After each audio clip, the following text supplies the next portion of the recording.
Hi, Paul Howe, CSAT way, YouTube and guidelines. So we just had a video pulled. So it was out for about a day. A lot of good hits, a lot of good comments, but they pulled it, and we'll talk about that.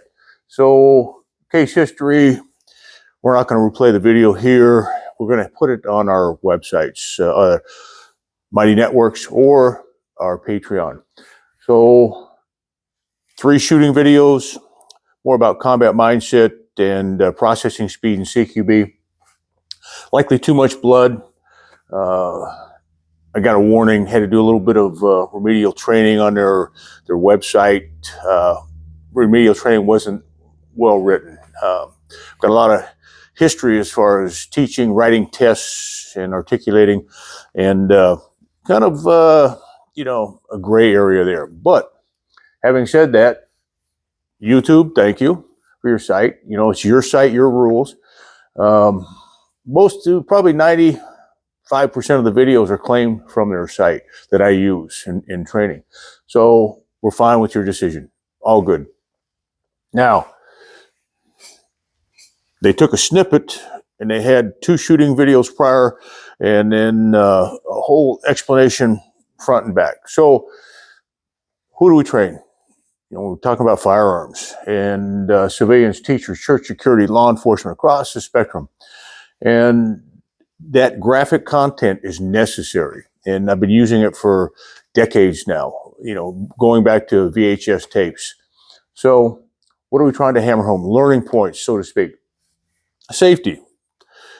Yes, had 2 shooting videos prior. Can individuals that pick up a firearm be shot with their own firearm? Yes, it happens all the time out there. So that's important. In this particular video, situational awareness. Again, potential problems. Shooting skills, yes, we can target that in the video. Tactics, you bet. Medical, important stuff. If you carry a firearm, you need to be medically trained. That's just my 2 cents. Now, combat mindset and the reality of the fight. So we need to teach people that we had a couple good cases and then a worst case scenario. And you need to understand worst case scenario. And why is that? Well, because we have to educate. And this has been going on for a lot of years. So go back into history, the 60s, 70s. They used to go around with a film crew and film car accidents, fresh car accidents. And they would put it into driver education and training. I think the name of some of these were Signal 33, Red Asphalt. And what they would do is try to educate the kids, getting their learner permits, the importance of a vehicle and the awesome responsibility, because not only can you take your life, you can take other folks' lives. Now, Spec Ops instructor, you bet, did that for 2 years, use a lot of graphic videos. We have to teach them and educate them. This is what you're going to see. We don't want the mental leap from training to reality to be a big leap.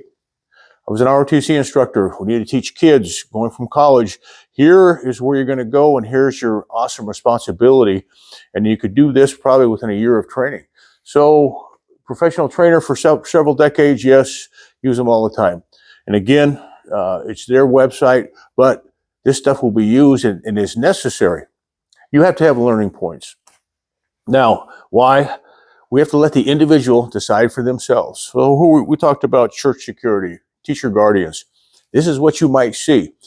You have to make a decision now before you start carrying a gun that you will go through to best case scenario to worst case scenario and still fight the good fight. If you're not willing to do that, don't pick up the sword, don't pick up the gun. It's an awesome responsibility. We need to understand that. So these videos help with that. And I don't know if it's an algorithm or a person that actually watched it, picked it up, or it was reported. I don't really care.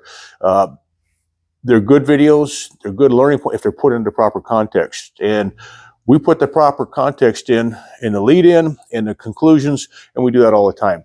So we're going to continue to use these videos in our classes at CSAT because we feel it's necessary. So YouTube, again, thank you for your platform. It's great. I get a lot of good information, and it's how the instructor takes that information and puts it into their knowledge base and how they train their students, which is the end game. That's who it's for. It's for the students. It's history. Now, once it gets printed, and we've never been in so much control of so much video in history than right now. And a lot of it's open source like this. So as an instructor, I'll take it and put it and use it in the different contexts. And we talked about all those different learning points. That's just a few of them. Now, if we don't learn from this generation will pay the price in blood, simple as it is. So the further you go in training, the less blood that you will spill on the streets. I mean, so it's as simple as it is. And that means the streets or combat overseas. Finally, the full videos can be found on our website. We have a Patreon or the Mighty Networks. Coy will splash up the links for those. But again, no issues here. Their platform, their rules, we'll abide by it. But again, you have to use this stuff and understand why you're applying these videos to students, because they have to understand this is what they might run into, especially when you pick up the weapon for church security, teacher guardians, law enforcement, because we have generations right now that are coming in and they watch TV and think it's glamorous, and it's not. It's reality-based, horrific sometimes. You're going to have to get through that. That's a whole nother mental challenge. But to prep that mindset before they get into the field is huge. And that's what we're doing with these videos. The same thing with firearm training. People that pick up a firearm, they need to understand the ramifications. And again, the child safety, we could get into that in a whole bunch of different areas. But this is the brutal reality of it. And again, I think it needs to be out there. So hope this video helps. You take care, be safe. Hope to see you on the range or the website. Hi, Paul Howe, CSAT Way. If you like our videos, we have a Mighty Network webpage and over 400 and probably 60 to 70 videos on it right now. Everything from operator level to instructor level. So if you want to continue your training and you can't make it to the range, this site is available. Hope you like it. Give us feedback, because we're always trying to make it a little better. It's organized, structured, just like we'd run a shooting course. So appreciate you guys watching. You take care, be safe. Hope to catch you on the range or in a class.